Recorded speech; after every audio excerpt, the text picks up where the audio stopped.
চুরি করিও না।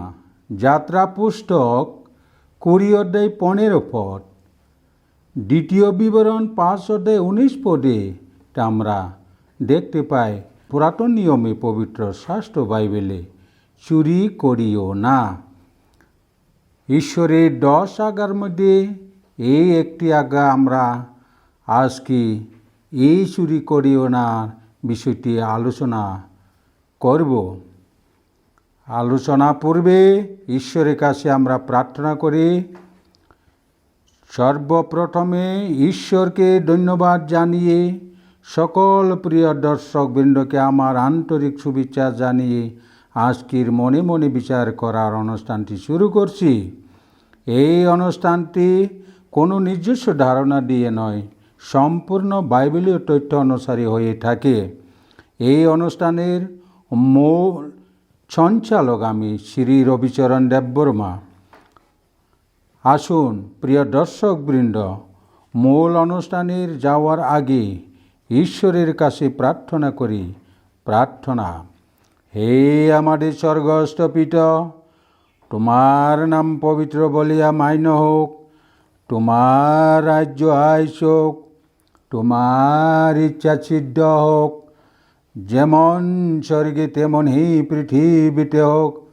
আমাদের প্রয়োজনীয় খাদ্য আজ আমাদিগকে দাও, আর আমাদের অপরাধ সকল ক্ষমা করো, যেমন আমরাও আপন আপন অপরাধীদিগকে ক্ষমা করিয়াছি।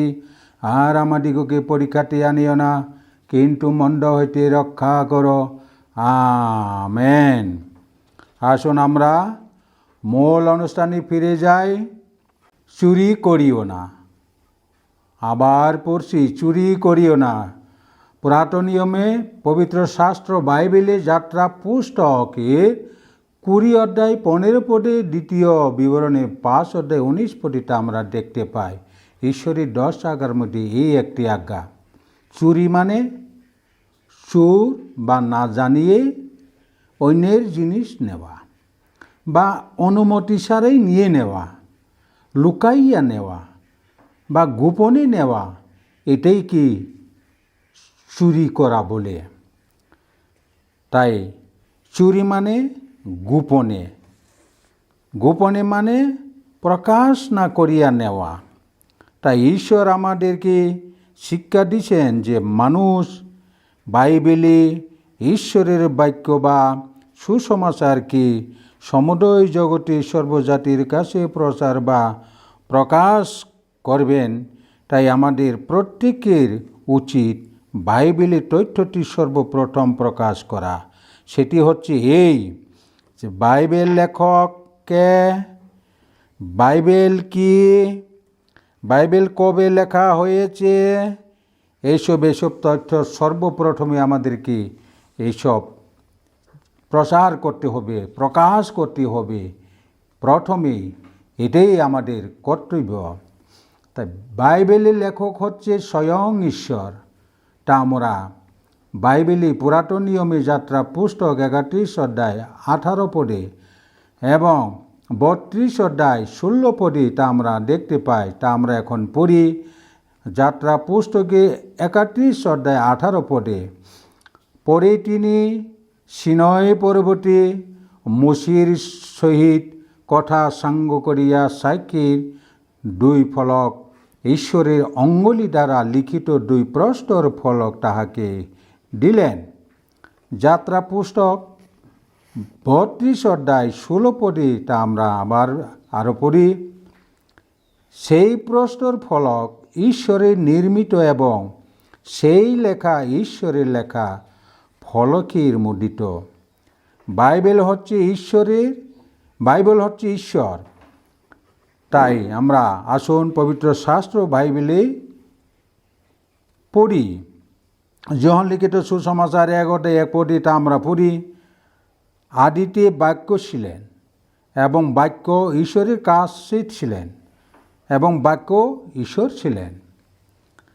তাই বাইবেল কবে লেখা হয়েছে? বাইবেল লেখা হয়েছে 1447 খ্রিস্টপূর্বাব্দ থেকে 95 খ্রিস্টাব্দ পর্যন্ত এর মধ্যে 1542 বছর মোট বাইবেল লিখতে সময় লেগেছে। এই হলো প্রাথমিক পরিচয়, ঈশ্বরের দেয়া পবিত্র শাস্ত্র বাইবেলের প্রথম প্রকাশ বা পরিচয়। বাইবেল আমাদেরকে শিক্ষা দেয় যে ঈশ্বরই একমাত্র ত্রাণকর্তা এবং আমাদের পাপের মুক্তিদাতা, আর কেহই নাই।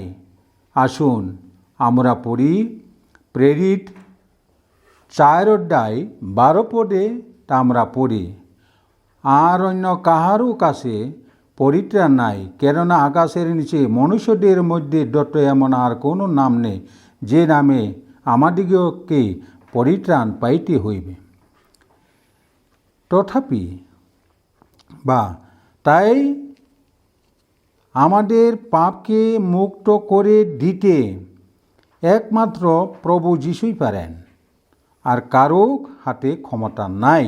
কারণ বাইবেল আমাদেরকে শিক্ষা দেয় অন্য সমস্ত শাস্ত্রলিপি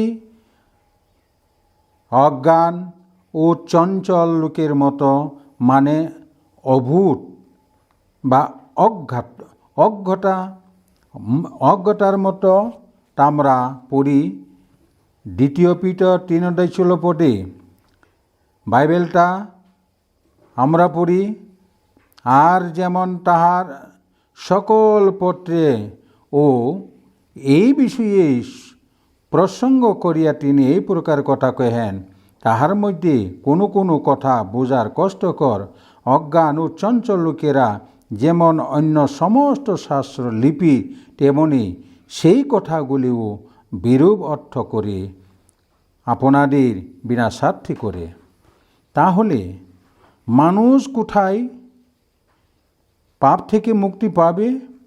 উত্তর হবে খ্রিস্টের দ্বারা এবং পবিত্র শাস্ত্র বাইবেলের বাক্য দ্বারা আমাদের পাপ থেকে মুক্তি লাভ করতে পারে।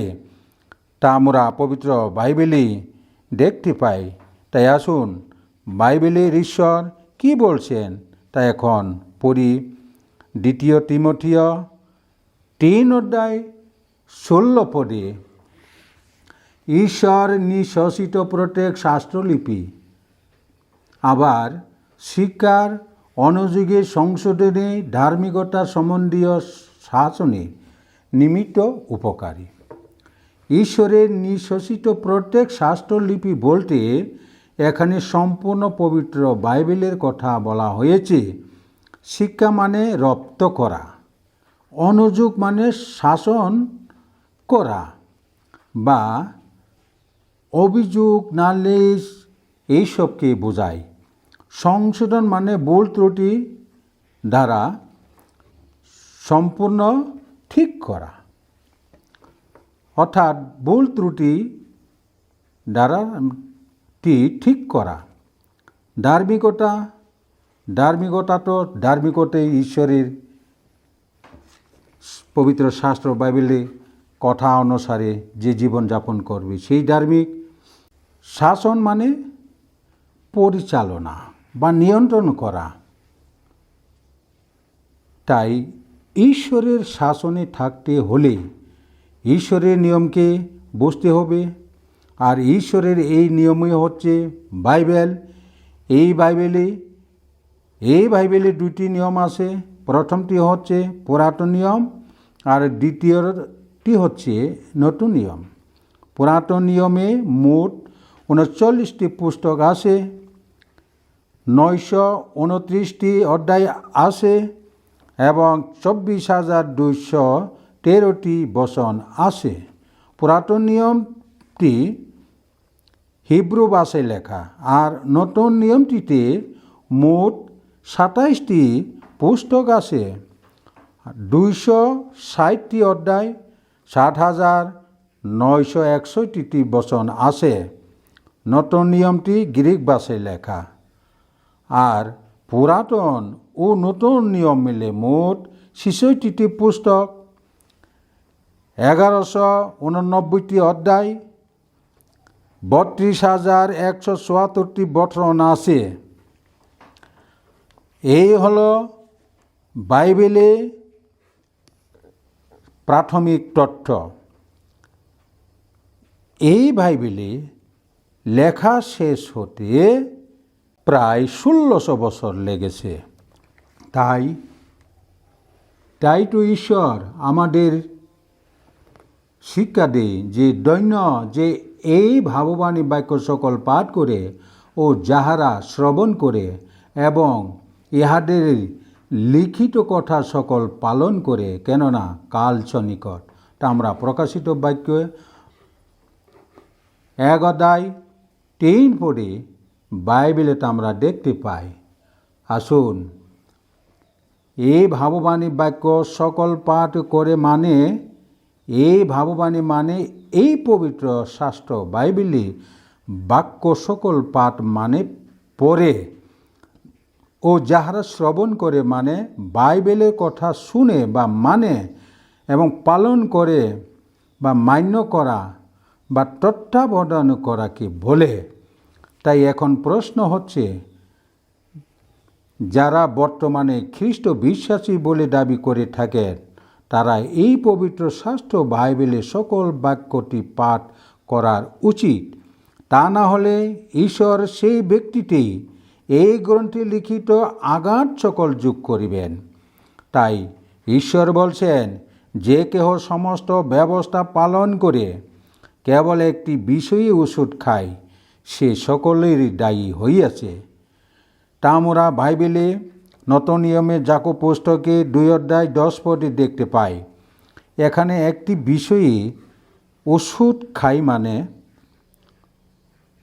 মানে এই বাইবেলের ঈশ্বরের আজ্ঞার মধ্যে একটিতে যদি বাদ পড়ে যায় তবে আমরা পাপীর সাব্যস্ত হয়ে নরকে যাত্রী হয়ে থাকব। কারণ নরকদণ্ডের ভোগ করতে আমাদের একটি পাপই যথেষ্ট, বেশি পাপের প্রয়োজন লাগে না বা হয় না। তাই এই পাপের বিষয়টি জানতে হলে সম্পূর্ণ বাইবেলটি পড়তে হবে। তাই এটাই হচ্ছে প্রকৃত সুসমাচার। এটাই এই শেষকালে সমুদ্র জগতে সর্বজাতির কাছে প্রচার করা দরকার বা প্রয়োজন।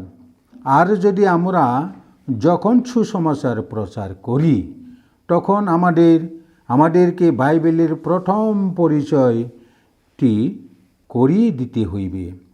আর যদি তা না হয় তবে আমরা শ্রোতাদের কাছে ভরব হইব। তাই তো ঈশ্বর বাইবেলে বলে, যাহারা আমাকে হে প্রভু বলে তাহারা সকলে যে স্বর্গরাজ্যে প্রবেশ করিতে পাইবে এমন নয়, কিন্তু যে ব্যক্তি আমার স্বর্গস্থ পিতার ইচ্ছা পালন করে সেই পাইবে। তাই পিতার ইচ্ছাই হচ্ছে সবাই যাতে বাইবেলকে পাঠ করে। সেই দিন অনেকে আমাকে বলিবে, হে প্রভু আপনার নামেই আমরা কি ভাববাণী বলি নাই? আপনার নামেই কি ভূত সারাই নাই? আপনার নামেই কি অনেক পরাক্রম কার্য করি নাই? তখন আমি তাহাদিগকে স্পষ্টই বলিব, আমি কখনোই তোমাদিগকে জানি নাই। হে অধর্মচারীরা, আমার নিকট হইতে দূর হও। তা আমরা মঠে লিখিত সুসমাচারের 7:21 দেখতে পাই। কারণ ইহারা অনর্থক আমার আরাধনা করে, মনুষ্যদের আদেশ ধর্মসূত্র বলিয়া শিক্ষা দেই। তাই তো ঈশ্বর আমাদেরকে আজ্ঞা করেছেন যে চুরি করিও না। বাইবেলের প্রচুর পদে তা আমরা দেখতে পাই। চুরি করিও না টি বাইবেলে 10 আজ্ঞার প্রধানের মধ্যে একটি আজ্ঞা, যা আমরা পুরাতন নিয়মে যাত্রা পুস্তকে 20:15 দ্বিতীয় বিবরণে 5:19 তা দেখতে পাই। প্রকাশিত বাক্য 22:18-19 তা আমরা পড়ি যাহারা এই গ্রন্থে ভাববাণী বচন সকল শুনে তাহাদের প্রত্যেকজনের কাছে আমি সাক্ষ্য দিয়া বলিতেছি, যদি কেউ ইহার সহিত আর কিছু যোগ করে তবে ঈশ্বর সেই ব্যক্তিতে এই গ্রন্থে লিখিত আঘাত সকল যোগ করিবেন। আর যদি কেহ এই ভাববাণী গ্রন্থের বচন হইতে কিছু হরণ করে তবে ঈশ্বর এই গ্রন্থের লিখিত জীবন বৃক্ষ হইতে ও পবিত্র নগর হইতে তাহার অংশ হরণ করিব। হরণ মানে চুরি বা বাদ দেওয়া বা কমানো ইত্যাদিকে বোঝায়। যখন আমরা প্রার্থনা করি তখন আমরা বাইবেল কথা বাদ দিয়ে মানুষের আদেশ ধর্মসূত্রে ব্যবহার করে থাকেন, এটাই চুরি করা। যেমন আমরা যখন প্রার্থনা করি তখন এইভাবে প্রার্থনা করে থাকেন, হে প্রভু গো, হে ঈশ্বর গো, আমাকে ধন সম্পদ টাকা পয়সা দিয়ে ধনী করে অভাব অনটন থেকে দূর করে দেও। হে প্রভু গো, হে যিশু গো, আমাকে বা আমার সুস্থ শরীর বা আমাকে সুস্থ শরীর দিয়ে দীর্ঘায়ু করে রাখো, আর আমাকে সুস্থ পরিবার করে জীবনে উন্নতি করে দেও। প্রভু গো, হে প্রভু, আমার শরীর অসুস্থ, আমার মাথা ব্যথা, পেট ব্যথা, কোমরে ব্যথা, জঘন্য রোগীর দিয়ে আমি জীবন যাপন করছি, এই রোগীকে, এই কঠিন রোগকে আমাকে সারিয়ে দাও। এই রকম প্রার্থনা ঈশ্বরের কাছে সম্পূর্ণ বাইবেল থেকে বচনে হরণ করে শয়তানের কথা, মানুষের কথাকে যোগ করাকে ঈশ্বর এখানে চুরি বলে। বাইবেল বলে আমাদের আয়ু পরিমাণ 70 বৎসর, বলযুক্ত হইলে 80 বছর হইতে পারে। গীত সংহিতা 90 অধ্যায় 10 পদে আমরা দেখতে পাই। তবু মানুষ দীর্ঘায়ু হয়ে থাকতে ঈশ্বরের কাছে প্রার্থনা করে, এইসব প্রার্থনা ঈশ্বরের কাছে চুরি করা সামিল। ঈশ্বরের কথাকে বাদ দিয়ে এই 70 বছর 80 বছরকে বাদ দিয়ে তারা 100 বছর 500 বছর আরও দীর্ঘায়ু হয়ে থাকতে চায়। তারা জানে এই মানুষ মরতে হবে, তবুও তারা এইসব অনর্থক ঈশ্বরের কাছে প্রার্থনা করে থাকে। কেন? যাচনা করে থাকে, তার মানে মরতে চায় না, অথচ মরতে হবে। এইসব চিন্তা কোথায় থেকে আসে?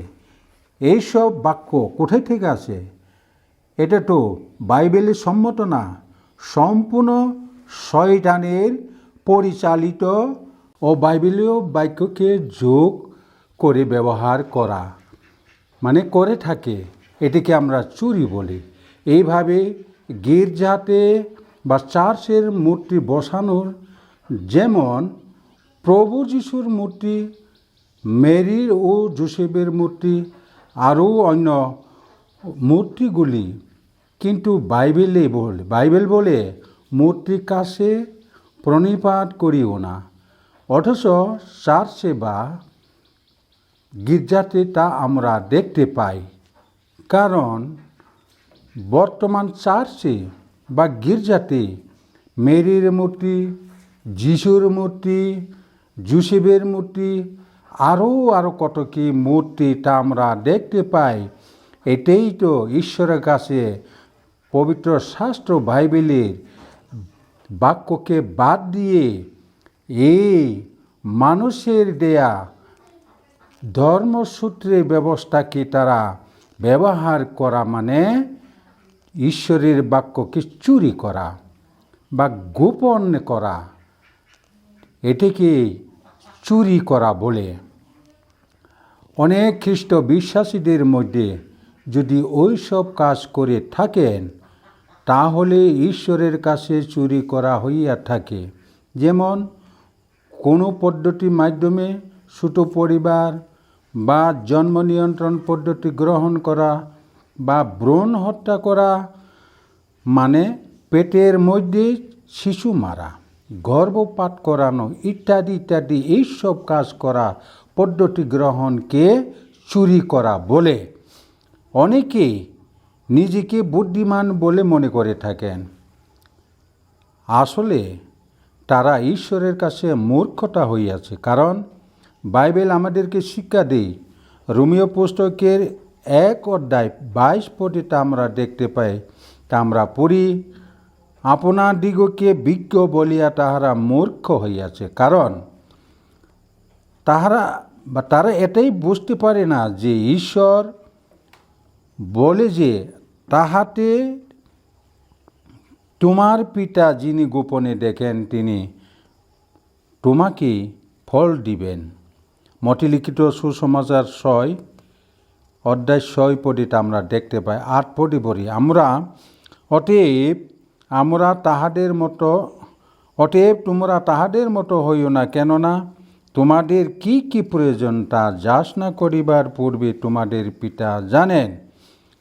তাই আসুন এখন থেকে আমরা সবাই আকাম কুকাম মানে অযথা কাজে লিপ্ত না হয়ে বাইবেলে আজ্ঞা অনুসারে জীবনযাপন করি বা চলি এবং সর্ববিধ প্রার্থনা ও বিনতি সহকারে সর্বসময়ে আত্মাটি প্রার্থনা করি এবং ইহার নিমিত্ত সম্পূর্ণ অবিনিবেশ ও বিনতি সহকারে জাগিয়া থাকি এবং মণ্ডলী বা চার্চ থেকে বেরিয়ে মণ্ডলী বাইরে সুসমাচার প্রচার করি। কারণ ঈশ্বর তার মনোনীতদেরকে গির্জা বা চার্চ থেকে বেরিয়ে আসতে বলেছেন।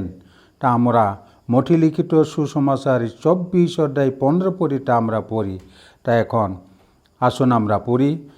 অতএব যখন দেখিবি ধ্বংসের যে ঘৃণার বস্তু দানিয়েল ভাববাদী দ্বারা উক্ত হইয়াছে তাহা পবিত্র স্থানে দাঁড়াইয়া আছে, যেজন পাঠ করে সেই বুঝুক। তখন যাহারা জিহুদিয়াতে থাকে তাহারা পাহাড় অঞ্চলে পলায়ন করো।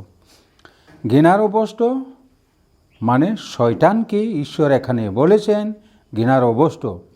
পবিত্র স্থানে মানে গির্জা বা চার্চকে বলে, যেখানে পবিত্র শাস্ত্রে পাঠ হয়, পবিত্র শাস্ত্র বাইবেল পাঠ হয়, সেই স্থানকে পবিত্র স্থান বলে। জিহুদিয়া থেকে পাহাড় অঞ্চলে পলায়ন করা মানে জিহুদিয়া থেকে পাহাড় অঞ্চলে পলায়নের জন্য আজ্ঞা করেছেন। জিহুদিয়া মানে আধ্যাত্মিকভাবে বাইবেলে স্থানীয় মণ্ডলীগুলিকে বলে থাকে, যেমন জেরুসালেম, মন্দির, ইসরায়েল, জিহুদিয়া, সিওন ইত্যাদি ইত্যাদি বলে। গীত সংহিতা 114:2 আমরা পড়ি, তখন জিহুদা হইল ধর্মধাম, ইসরায়েল হইল তাহার রাজ্য। ধর্মধাম মানে পবিত্র গৃহ, দাম মানে গৃহ বা মণ্ডলী, যেখানে আমরা পবিত্র শাস্ত্র বাইবেল পাঠ করি, সেটিকে আমরা পবিত্র গৃহ বা মণ্ডলী বা ধর্মধাম বলি। পাহাড় বলতে পর্বত মানে ঈশ্বরকে বোঝায়। সকরিয়া পুস্তকে 8:3 আমরা পড়ি, বাহিনীগণে ঈশ্বরা পূর্ব পর্বত পবিত্র পর্বত নামে আখ্যাত হইবে। পর্বত মানে পাহাড় অঞ্চল মানে ঈশ্বরের নিকটে আসতে বলেছেন ঈশ্বর। ধ্বংসের যে ঘৃণার বস্তু মানে ঈশ্বর এখানে শয়তানকে বলছেন। তাই গির্জাতে যখন শয়তানকে দেখবেন তখন গির্জা থেকে আসার জন্য বলছেন। তাহলে এখন আমরা কিভাবে শয়তানকে চিনবে? প্রশ্ন উত্তর হবে এই যখন চার্চে বা গির্জাতে বাইবেলের বিরুদ্ধে কাজ করতে দেখবেন, তখন যেমন 1 নম্বর, প্রার্থনাকালে ধনী হয়ে টাকা পয়সা বা কোনো অভাব না হয়, দীর্ঘায়ু কামনা, রাজনৈতিক অধিকার, অর্থনৈতিক নিরাপত্তা, জীবনের উন্নতি শিখরে যাতে পৌঁছতে পারে, এমন প্রার্থনা করাকে ঈশ্বর এখানে শয়তানকে বোঝাচ্ছে। এই হলো শয়তানের কাজ। এইসব যদি প্রার্থনা করে থাকেন, এগুলি সব শয়তান থেকে আসে, ঈশ্বর হইতে নয়। বেশিরভাগ ছোট পরিবার করার মানুষ এই ছোট পরিবার করতে চায়, কারণ তারা মনে করে এই ছোট পরিবার হলে সুখী হবে। তারা সুখ, বিলাস, আনন্দ ভোগী এইসব হতে চায়। এইসব মানে ঈশ্বরের বিরুদ্ধে। তার মানে ঈশ্বরের বাক্য যে জায়গা মানুষ ঈশ্বরের বাক্যকে হরণ করে শয়তানের বাক্যকে গ্রহণ করা মানে ঈশ্বরের কাছে চুরি করা। যেমন জন্ম নিয়ন্ত্রণ পদ্ধতি গ্রহণ করা, ভ্রূণ হত্যা করা, গর্ভপাত করানো ইত্যাদি ইত্যাদি। এইভাবে প্রার্থনা করে ঈশ্বরের কাছে বা মন্দিরে বা গির্জাতে এইভাবে প্রার্থনা করাকে ঈশ্বরের কাছে চুরি করা বলা হয়। গির্জাতে মূর্তি বসানো, যেমন প্রভু যীশু খ্রিস্টের, মাতা মেরি, পিতা যোসেফের ও অন্যান্য মূর্তি বসানো ইত্যাদি। গির্জা বা চার্চের প্রতিযোগিতা, দল বেট, দলাদলি ইত্যাদির কাজ। তাই এই সকল যখন দেখবে, তখন বুঝবে যে এটাই হচ্ছে ঘৃণার বস্তু বা শয়তান বা শয়তানের কাজ।